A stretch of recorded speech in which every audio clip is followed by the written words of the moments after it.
So our next session for today is titled India in an Altered Geopolitical Landscape, How Foreign Policy is Leveraging a Challenging External Environment for the Transformation of India.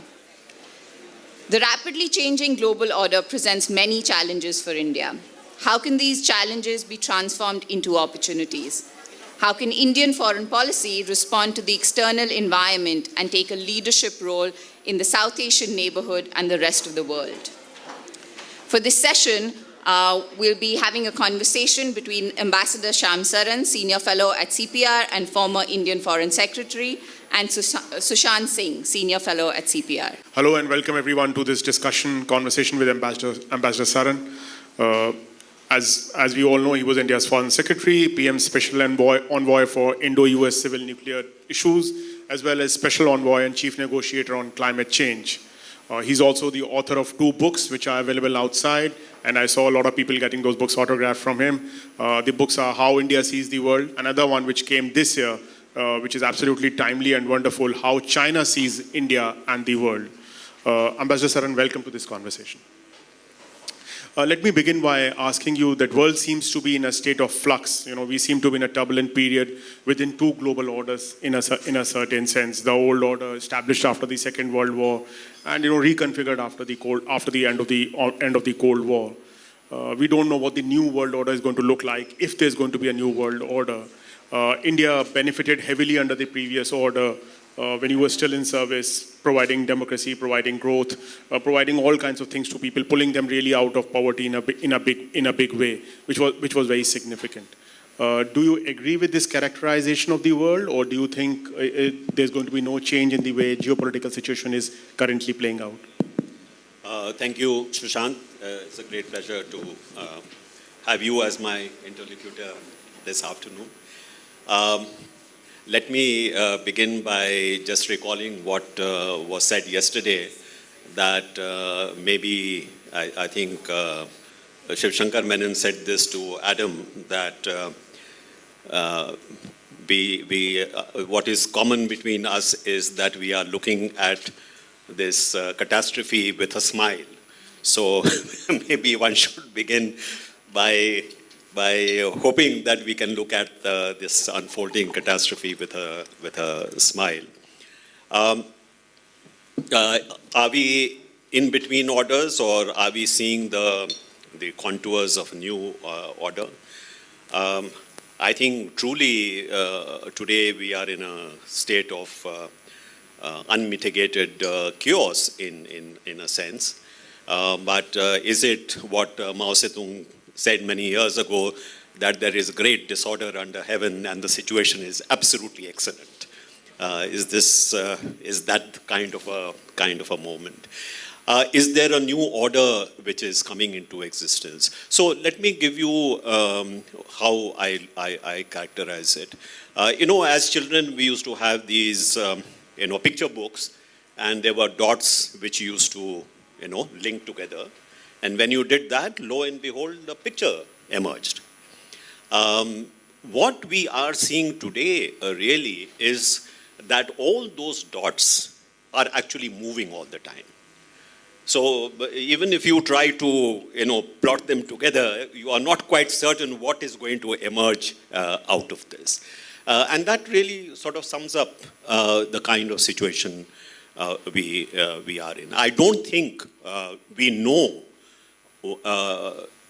Is there a new order which is being born, and we are seeing the sort of birth pangs of that order?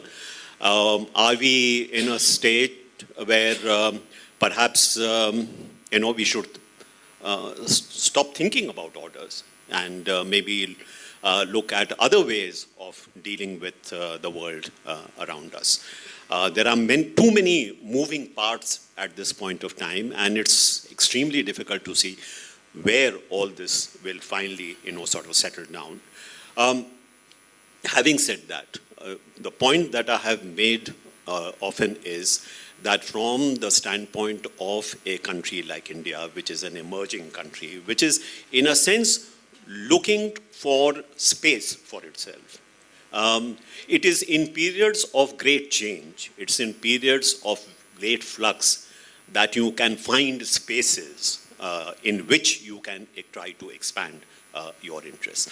And I believe that that kind of a situation is there if we are able to leverage it to our advantage. But leveraging that advantage is not from a very narrow and even selfish sort of national kind of viewpoint, but it has to be located in a sense of larger responsibility to humanity as a whole. I don't think that we are now in a stage where you can define your interests in the kind of classic, realpolitik way that we have been used to for so many years.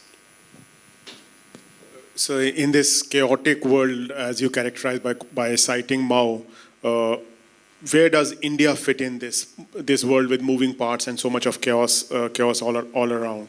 What do you make of the policies that India is currently pursuing? Is it too tightrope a walk that risks failure, or is it a strategic choice that India has always pursued and can successfully pursue in the future as well?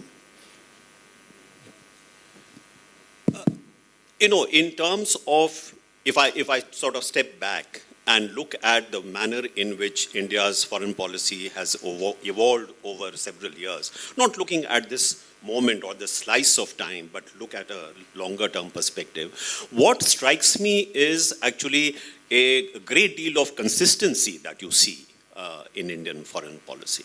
And that consistency is born out of, some continuing factors like where we are geographically placed, what our history is, what our cultural, preferences are, a sense that we are, yesterday there was a talk about are we a civilization state or are we not, but certainly we are a state which has a certain sense of itself as being a key actor in the geopolitical landscape.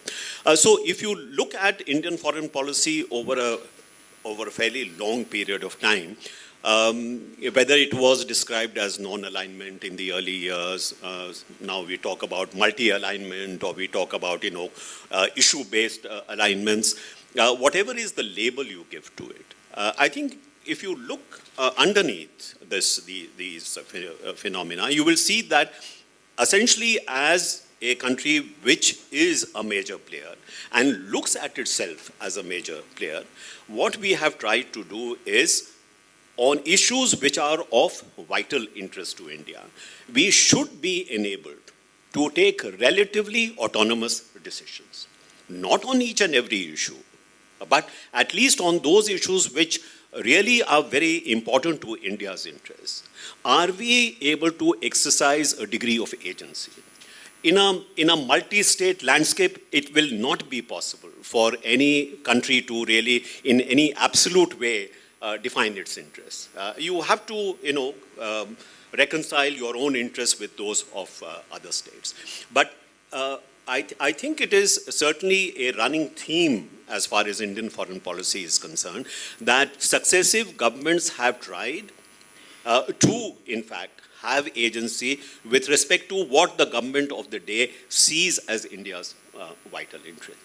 And in that sense, whatever may be the flavor with which foreign policy is being pursued today, I think that underlying theme has not changed very much.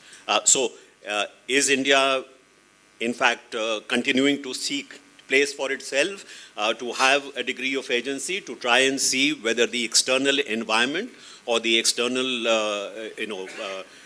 what the factors that impinge upon India, can we in some way try to shape them? I think that is certainly is what you see also unfolding today. But to the second part of my question, are there inherent risks involved when that strategy is applied in current times? Or is there, I don't want to say a guarantee of success, but a modicum or a higher probability of success while pursuing that strategy? Right from day one, India has lived with a very risky environment, a very risky neighborhood, a rather, risky international, geopolitical landscape. So it is in a sense hardwired in a sense to really keep coping with multiple risks that face us. So I don't think that we should be constantly thinking about what are the risks in following a certain policy and that leading to a certain kind of stasis. I mean, better to just hunker down and not really do very much because this is a dangerous world out there. So risks there always will be, and I think we have to, in fact, assume that we will, as we go along, there will be multiple risks that we have to deal with. That's the nature of the game. I mean, you would not need foreign policy or strategy if you did not have a multiple risks that you are facing. So I think. Is the international environment today more risky, more sort of fraught than it was before? Yes, it certainly is. But at the same time, as I said, my sense is that the way to deal with it is not to just look at what are the things that can trip us, but also to see are there places where perhaps we can even advance our interests. Yeah. So stepping back a bit to the chaos that is going around, yesterday Europe was discussed in great detail in the evening by Adam, and Asia, of course, seems to be at the center of it. How would you look at what is going on in these two continents in terms of geopolitics, geoeconomics, and because it directly affects India in so many ways today? Well, it should come as no surprise that the region which concerns us most is Asia. This is our home in a sense. Therefore, what happens in Asia directly, impacts on India. And what we see today in Asia is that there is a China which is emerged as the second largest economy in the world, perhaps the second most powerful, militarily powerful country in the world. By the way, it is also perhaps a emerging technological superpower, which is something which we perhaps do not always look at. India has been rising just as China has been, but the fact is that the asymmetry of power between India and China has been actually expanding for the last several years. Will that continue to expand? Remains to be seen. I mean, are we able to get back to accelerated growth path? Potential certainly is there. Is China going to continue to, expand at the kind of rates that we have seen in the past? Probably not. I certainly believe that China has now reached a point where its growth rate will sort of go to the kind of levels that we have seen in other advanced economies. If you look at economic history, countries have gone through accelerated trajectories in their growth, and then almost naturally it starts diminishing. And the secular rate for advanced economies, I think Lawrence Summers has pointed out, is about 2% to 2.5% per annum. So is China going to escape that? Probably not. And the kind of both sort of episodic crises which are afflicting China today, whether it is the property crisis or the zero COVID policy and the disruptions that is bringing about, they are interacting with those structural trends that we see, which are in fact bringing down the rate of growth. So we are not going to see a China which is going to grow at the rates that we have seen in the past. Therefore, the gap between India and China perhaps will not expand at an accelerated pace as it has been. But don't forget that even at a 2% rate of growth, a Chinese economy which is $16 trillion or $17 trillion will be still adding much more to its GDP than India growing at the rate of 7% or 8% per annum. So we should be realistic on that. But I do believe that we are probably going to see a secular decline in Chinese growth rates. So the kind of aggressive push that we have seen from China may not necessarily be sustainable. Now, does China acknowledge that? Probably not. I think there is still a sense that our moment has come. There is still a sense that the West is in terminal decline. There is still a sense that China still has a potential to grow at much faster rates, and it is going to, in a sense, buck the historical trend. What does it mean for India? One is that, the Chinese narrative of inevitability of Chinese domination of the Asian space. I think there is every reason not to accept that, because today, even if in history China was perhaps the largest economy and the dominating presence in at least one part of Asia, the fact is that today Asia is a very congested and contested geopolitical space.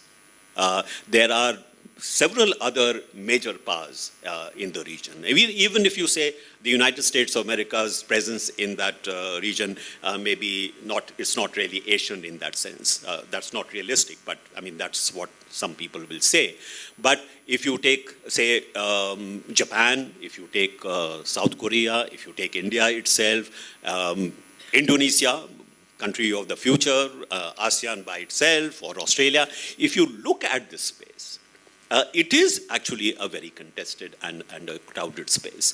And therefore, whatever be the inclination on the part of the Chinese to try and impose a certain, Chinese-led order on this space, which is what they have spoken about, it is likely to be, and it is already being contested. So I do not think that there is that kind of inevitability, which not only the Chinese, but a lot of other commentators, in fact, believe that this is, this is in any case going to happen. So make your peace with it.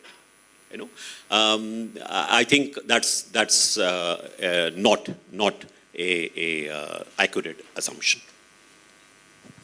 So US may or may not be a resident power in Asia, or rather in the Asian seas, not within the land continental boundaries of Asia.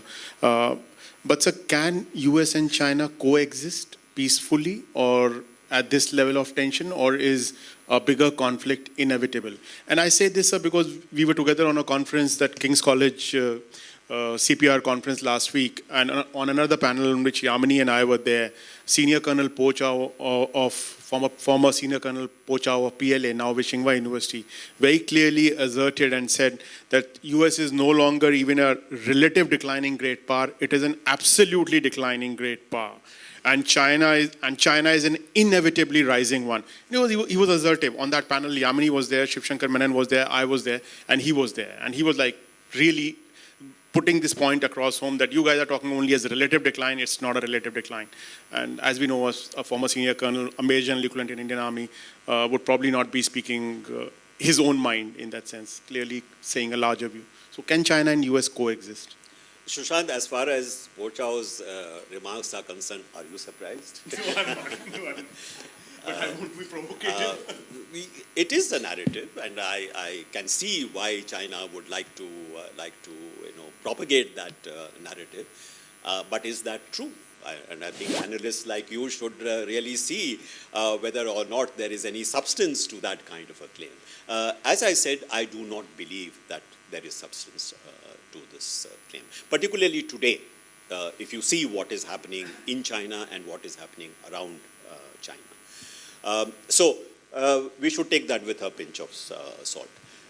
What I think is important is that even though there has been, over a period of time, a sense both in China and Russia that yes, we are now confronted with a West which not only is less powerful, but more importantly has lost the will to power. I think that's very important.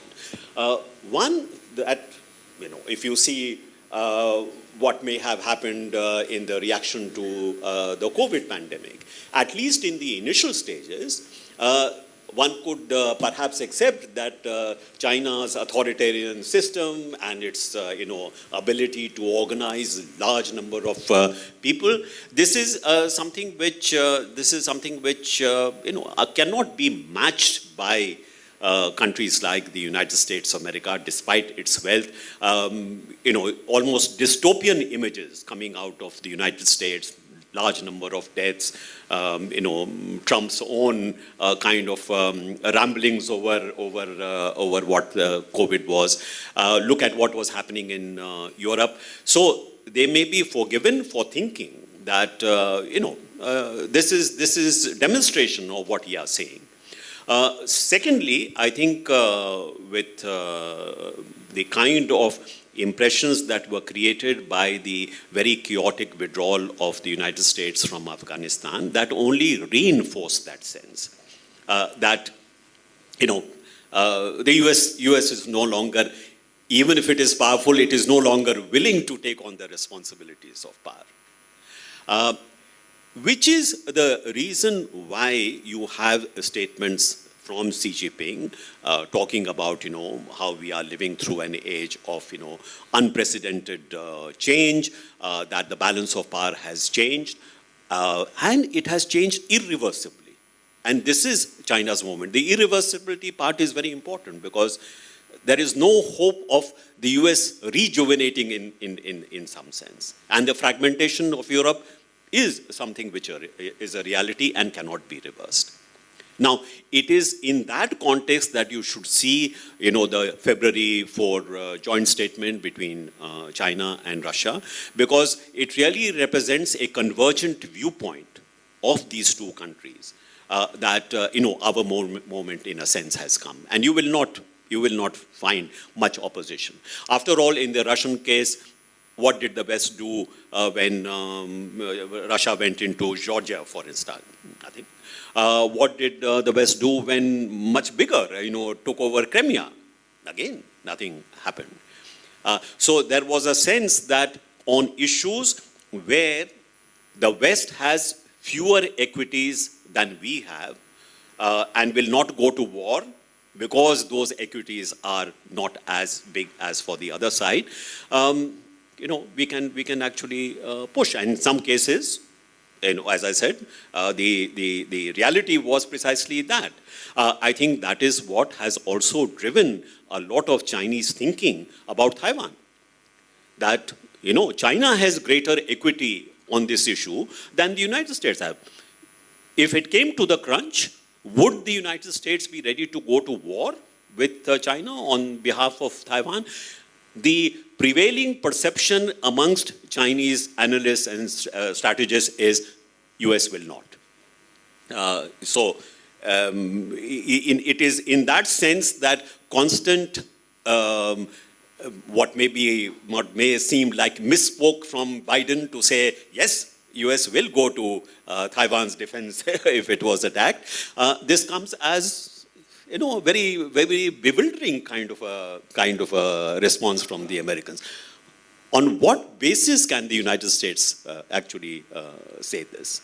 And that causes some uncertainty.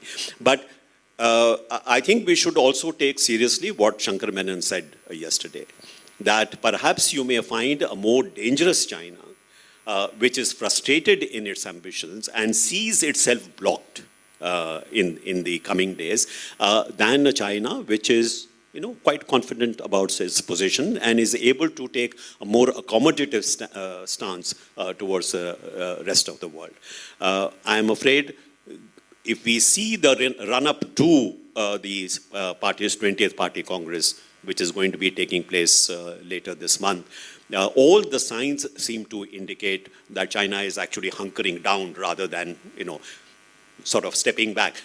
In history, China has been capable of, assessing the international situation and stepping back. So it is not that this is something which China has not done in the past. Live to fight another day, in a sense. But currently, it seems to me that the current leadership, and particularly the leadership of Xi Jinping, does not believe that, it should step back. So that leads me to the very obvious and simple question. How does India deal with the China challenge? Well, for nearly 40 years, actually, India and China did quite well in managing a very difficult relationship, a disputed border. I remember, going to Beijing in 2015, and there was a Chinese vice foreign minister who was actually holding up India-China relationship and how they have handled differences between the two of them, in particular the border issue, by saying, here is an example of how mature countries deal with each other. How countries which have this long civilization behind them and who have a much broader sort of conception of international security and peace, look how they have handled differences between them. That changed in 2020. And it changed in 2020 because I think, again, a sense in China that the balance of power has changed so much that there is really no reason for China to be as sort of sensitive to Indian concerns, as amenable to compromise as it was before. So things which stood us in good stead for those 40 years, where both sides, in a sense, signed on to where we can cooperate, where there are convergent interests, we will work together. And where we have differences, we will try to manage those differences, not allow those differences to actually become points of conflict. So for 40 years, that worked very well. We have to recognize that. We should not, just throw that out of hand. And is that possible in the future? Why not? I think if the situation changes, there could be issues on which India and China could actually find a certain common interest. But at this point of time, I think China believes that its interests are better served by its unilateral assertion of power rather than by coming to some kind of a understanding with its partners. That, I'm afraid, we do not see at this point of time. So, in that sense, what do we do? If that particular phase is no longer valid, then what do we do? So here we do precisely, I think, in a sense, what we are doing. The only long-term answer to the China challenge is precisely the building up of Indian capabilities. I have said this again and again, that if there is one country which has the potential to emerge as a power in the same league as China, in terms of economic capabilities, in terms of security capabilities, even in terms of technological capabilities, it is perhaps only India. India is the only country which has the scale which can match China. So, long term, it is only through the building up of our capabilities that we could actually deal with this challenge. In the meantime, what do? We do external balancing, which is precisely what we are doing. Trying to, strengthen partnerships with those powers which share our concerns about a assertive China, about a China which is trying to push its own interests unilaterally. This is something which is likely to continue. I would only add that perhaps we could take a leaf out of China's book, because what China was able to do from the time of its economic reform and liberalization program is that it took advantage, leveraged a favorable geopolitical moment for itself. What was that favorable moment? That was a United States of America which saw China as an ally against the then Soviet Union, and for that purpose had a stake in the economic development and success of China. So a great deal of the capital and technology which moved to China was precisely because of that geopolitical advantage that it possessed. And it leveraged it very well, as we can see. India, in a sense, is in a similar geopolitical moment today. Because today, you have some of the major powers who, by the way, continue to be the centers of knowledge of the current world, even if they may be declining. The United States of America, Europe, Japan, these are still the repositories of the most advanced technology and knowledge that you can find today in the world. Still the sources of capital in the world. So they are your close partners today. Is it possible for you that you can actually leverage the interest that they have in your development, in your emerging as a more successful economy, so as to be able to be a more credible countervailing power to China? Why don't you use it? I see that there is, in fact, the reason why I say that this period of change is one of opportunity for India, because I see these possibilities on offer, but it is, of course, up to us to take advantage of them. But say among the opportunities of trade, something which China did very well with, but we seem to be averse to any trading mechanisms. We pulled out of the trade leg of the IPF, the RCEP we did not sign on to after negotiations for so many years. Can we really hope to be this powerful player in the region and have these partnerships if the trade leg is not there, on which we are also standing along with the security leg and the diplomatic leg? The simple answer to that is no. Because in terms of national power, you need both security pillar, but you also need an economic pillar. So if you are investing mainly in the security pillar, and yes, you are doing that, you are trying to project yourself as a security provider to many of the countries in the region. And also that is the attraction that major countries like the US or Japan have in you, particularly as far as, say, the maritime security in Indo-Pacific is concerned. But you cannot sustain that without there being also, at the same time, a very strong economic pillar to these partnerships. It's very strange that we have not really understood the great opportunity that we have in, say, Southeast Asia, where Southeast Asia is a region where countries actually want you to expand your presence there, want you to expand your economic presence, want you to expand your security presence. Because even if they have very strong economic and commercial relations with China, they want to see a certain balancing. They are not quite convinced that the United States of America is able to sustain its dominating presence for a long time. So there is an interest in an expansion of India's profile in the region, but constant complaint is we are not able to step up to the plate. So if you are not a major economic actor in the region, it is difficult to see how you can be taken seriously in terms of being an actual countervailing presence to China. So I think these are the kind of things that we have to think through. And it is a bit odd because Actually, we thought that that debate was over in 1990 and 91. With people like Rakesh Mohan, taking up the cudgels on behalf of a very ambitious economic reform and liberalization program.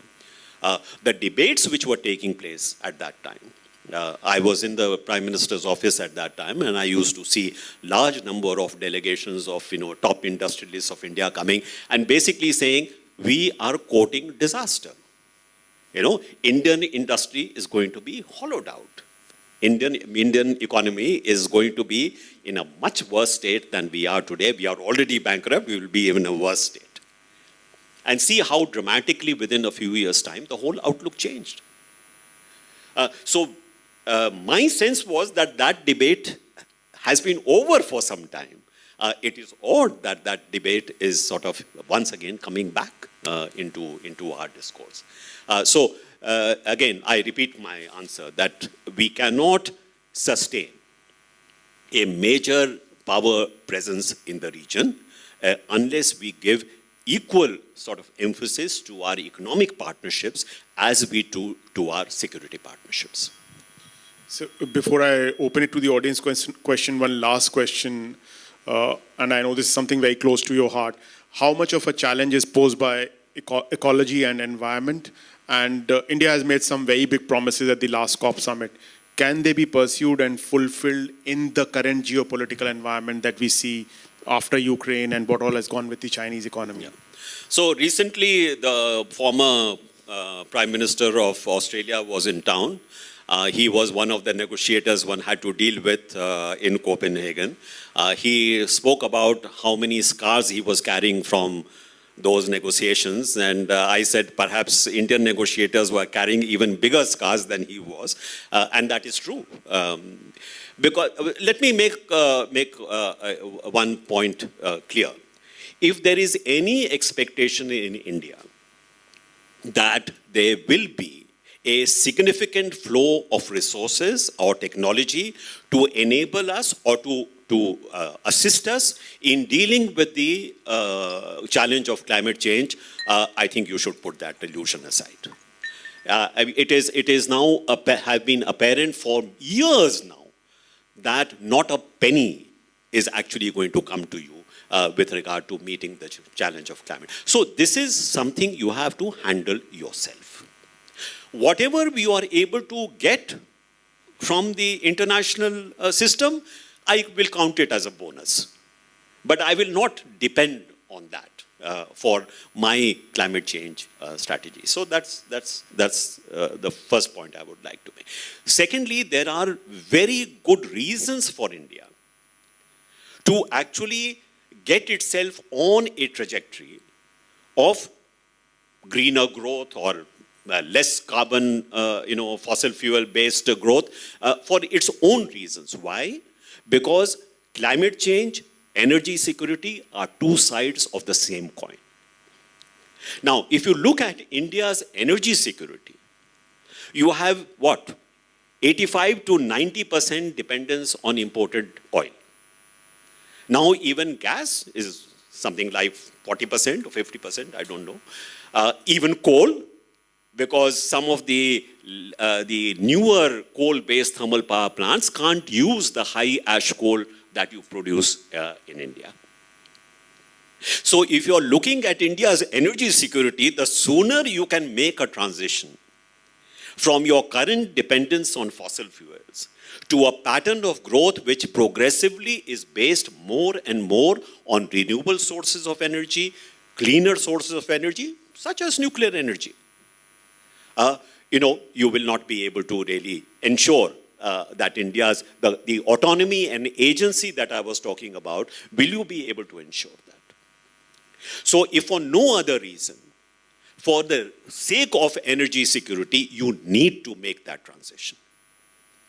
So there is enough reason, I would say, for India, even if you are not getting a penny from the rest of the world, there is enough reason for you to make that shift. And I think it should be fair to acknowledge that a considerable amount of work is being done in that respect. I think India is perhaps one of the few countries which has such ambitious renewable energy targets. I was dealing with the National Solar Mission in the early stages. I had not anticipated that we would have the kind of capacity, solar capacity that we have today, that we had envisaged at that time. So there are reasons for us to be optimistic in terms of, is India able to make that transition? And by the way, if India is able to make that transition, it is a huge plus for the rest of the world.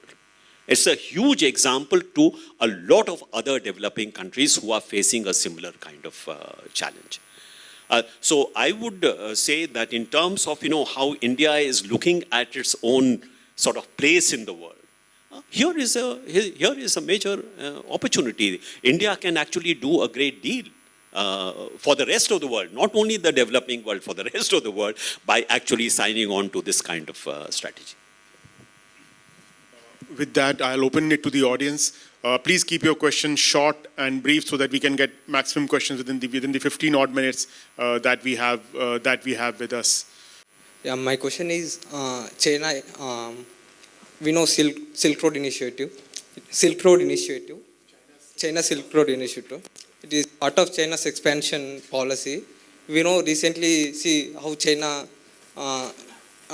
into debt trap into the how countries like recently we saw the one issue Sri Lanka it exploited through the antithetical policies like establishment of their troops in Hambantota port, their troops like that recent, and in Africa it similarly. Can you come to the question, please?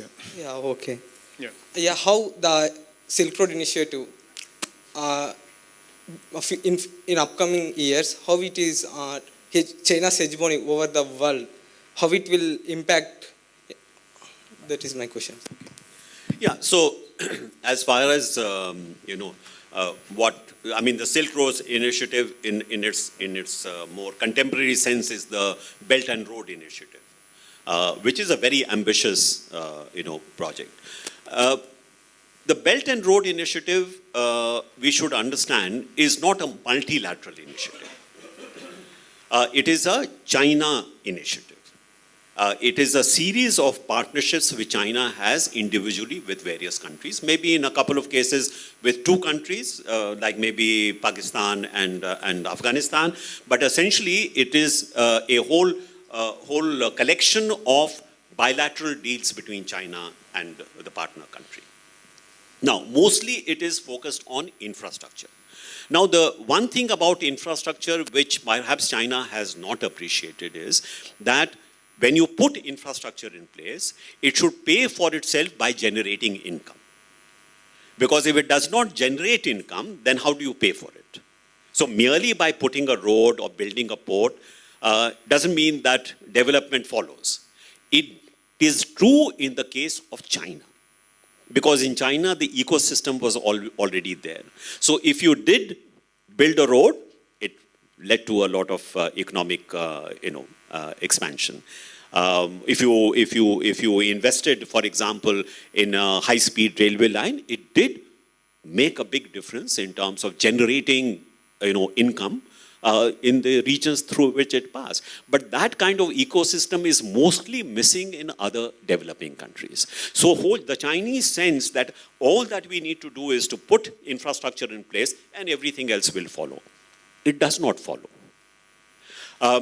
So if countries like Sri Lanka have got into a debt trap, or what is happening, for example, in the Maldives, with regard to the debt burden that they face. It is because those assumptions prove to be wrong. So recently the former president of the Maldives was in India, and he gave the example of this very nice bridge which has been built between the island on which you have the airport and the main island on which the capital Male is. It's a lovely bridge. Has eased traffic between the airport and the main island, but it is not producing income because the tariff that you need to be able to make it sort of sustainable at the per capita income levels that Maldives has, nobody can afford it. So if you raise those tariffs, nobody will nobody will use the bridge. They will still go by boat.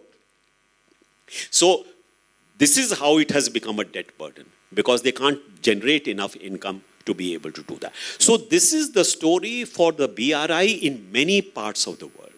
Not necessarily because China was going out to really, trap countries in this kind of debt burden, but because the assumptions in many cases were wrong to begin with.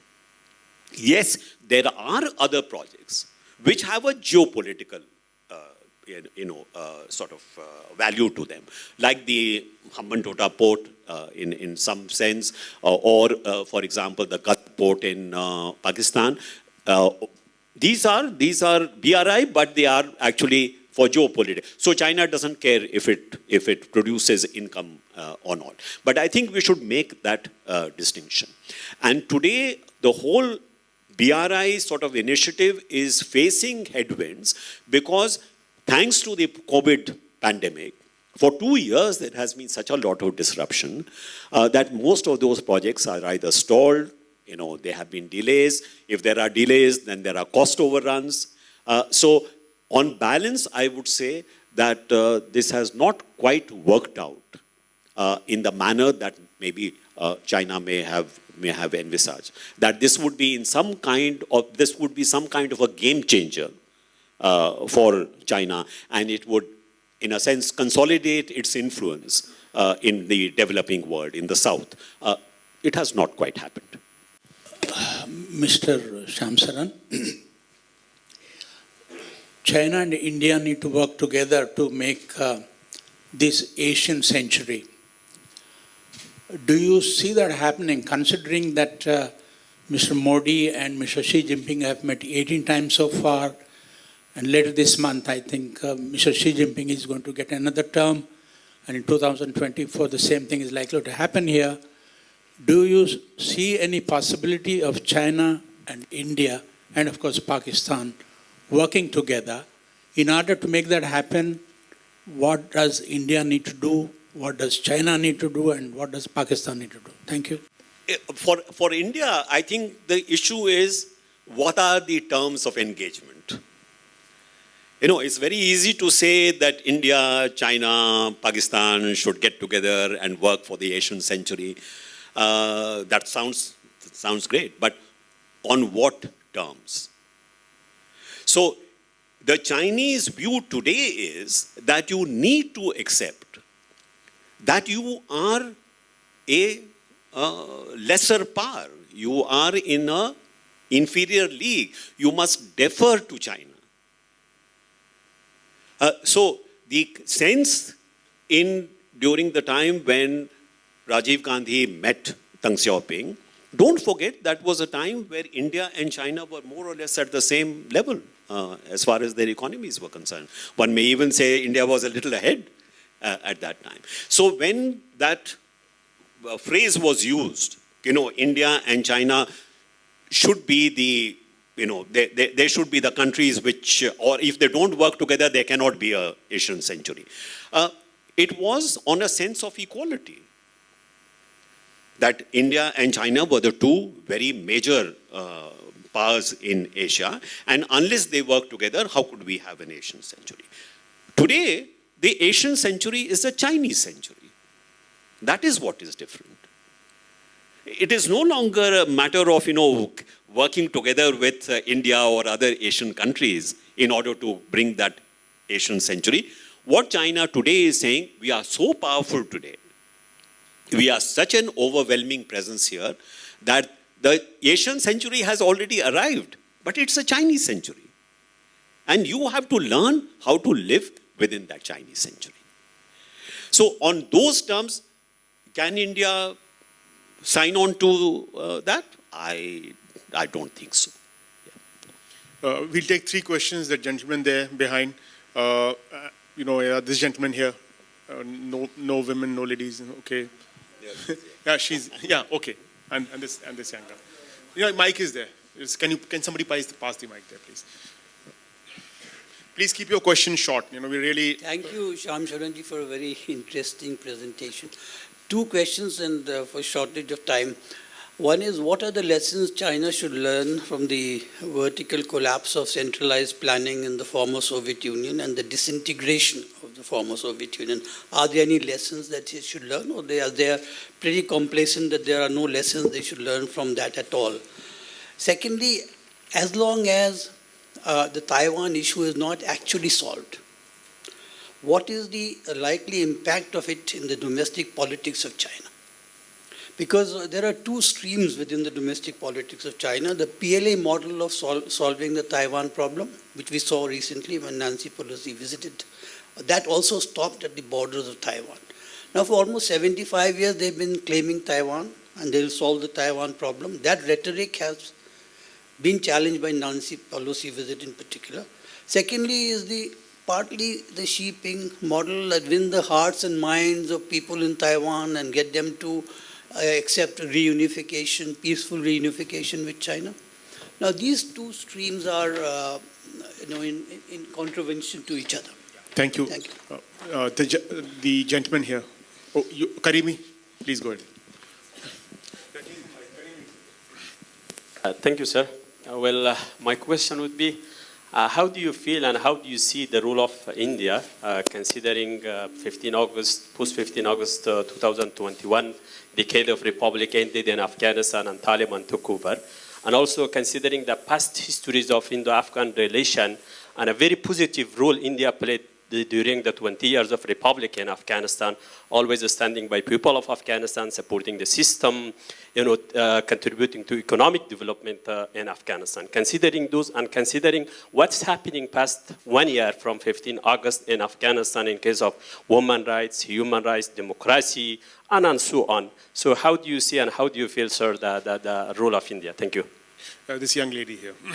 Hello, sir. So basically my question is, like we are in the contemporary see there is a very unstable sort of political basically there is instability in the political arena if we see Pakistan, China or Myanmar. So how can India exploit this situation or this political instability for its benefit, both in political terms and economic terms, other than FTAs? Thank you. So, lessons that China has drawn from the Soviet experience. The lessons which China has drawn from the Soviet experience is that, the Soviet collapse was the result of the Soviet Communist Party actually abdicating its responsibility and its authority. That is why Soviet Union collapsed. China should certainly adopt market principles as in capitalist countries, but it should do so without ceding any political power whatsoever as far as the party is concerned.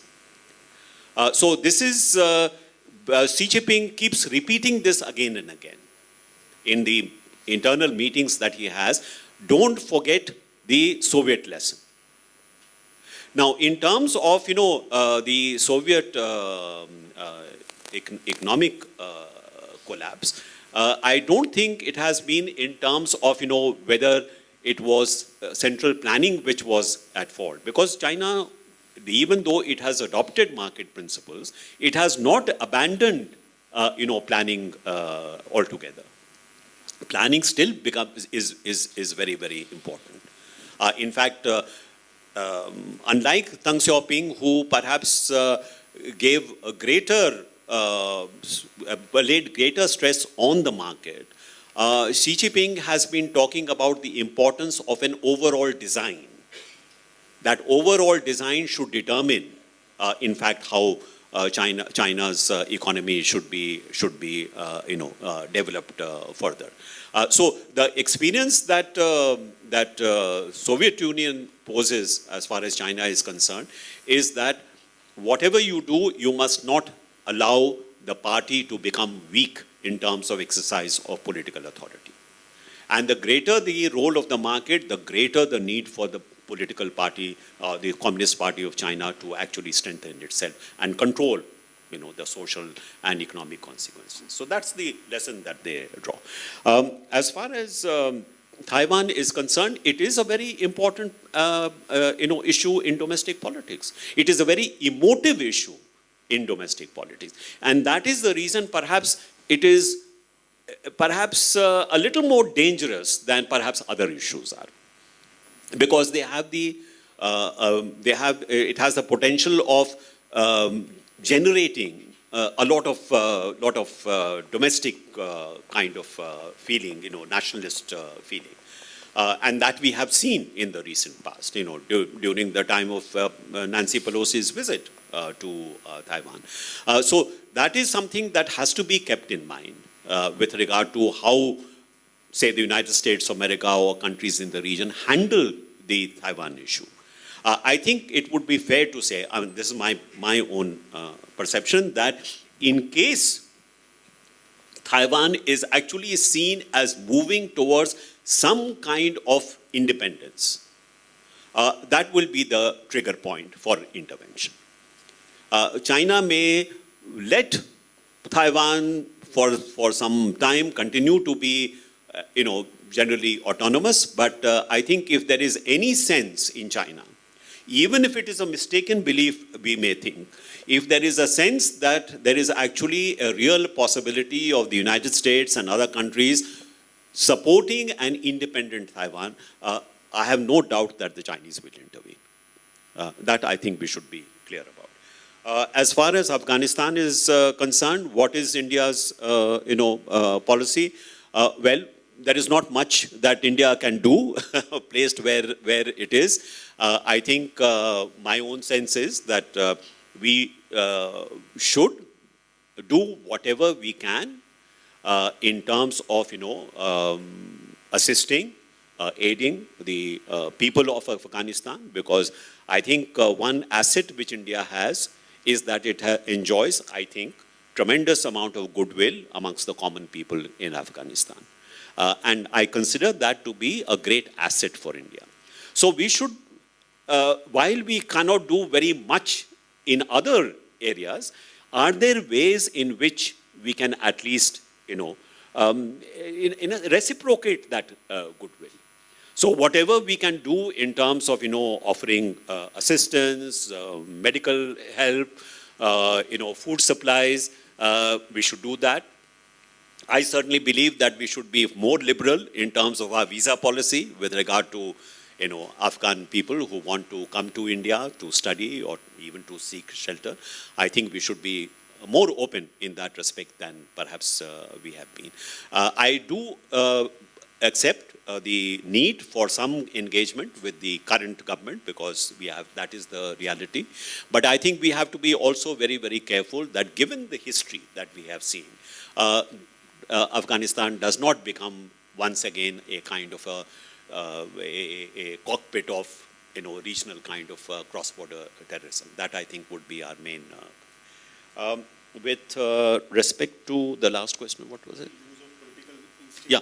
So I wouldn't put it that way, as if India is trying to see if there are crises somewhere. Can I get something out of it? I would put it in a broader context that I did.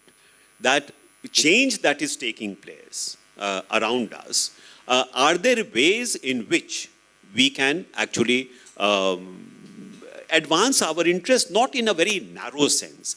Because don't forget, if India's neighborhood, for example, is unstable, if there is distress in our own neighborhood, that is not in India's interest. So whether it is Nepal or whether it is Bangladesh or Sri Lanka, it is in our interest that we should promote political stability, economic recovery in these countries, because that is what will also, in a sense, advance our own interests and also, safeguard our own security. So our neighborhood policy, we say neighborhood first. I think that's a very sound policy, because if you don't have a peaceful, stable, and economically prosperous neighborhood, it will constrain India's own room for maneuver. Thank you very much. Thank you so much, Ambassador Saran. It was a wonderful conversation. And thank you all for being a wonderful audience.